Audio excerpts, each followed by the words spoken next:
সারা দেশে আগামী ২৪ ঘন্টায় শীত ও কুয়াশা কেমন পড়বে তা জানিয়েছে আবহাওয়া অফিস। রোববার সকালে আবহাওয়ার পূর্বাভাসে সংস্থাটি জানিয়েছেন, আগামীকাল সোমবার সকাল ৯টার মধ্যে অস্থায়ীভাবে আংশিক মেঘলা আকাশ সহ সারা দেশের আবহাওয়া শুষ্ক থাকতে পারে।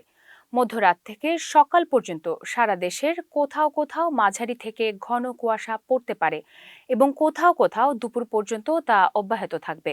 ঘন কুয়াশার কারণে বিমান চলাচল, অভ্যন্তরীণ নৌ পরিবহন এবং সড়ক যোগাযোগ ব্যবস্থা সাময়িকভাবে ব্যাহত হতে পারে। সারা দেশে রাত ও দিনের তাপমাত্রা প্রায় অপরিবর্তিত থাকতে পারে। কুয়াশাচ্ছন্ন আবহাওয়ার কারণে দেশের অনেক জায়গায় শীতের অনুভূতি অব্যাহত থাকছে। আবহাওয়া অফিস জানায়, উপমহাদেশীয় উচ্চচাপ বলয়ের বর্ধিতাংশ পশ্চিমবঙ্গ এবং তৎসংলগ্ন এলাকায় অবস্থান করছে। মৌসুমের স্বাভাবিক লঘুচাপ দক্ষিণ বঙ্গোপসাগরে অবস্থান করছে। এর একটি বর্ধিতাংশ উত্তর পূর্ব বঙ্গোপসাগর পর্যন্ত বিস্তৃত রয়েছে।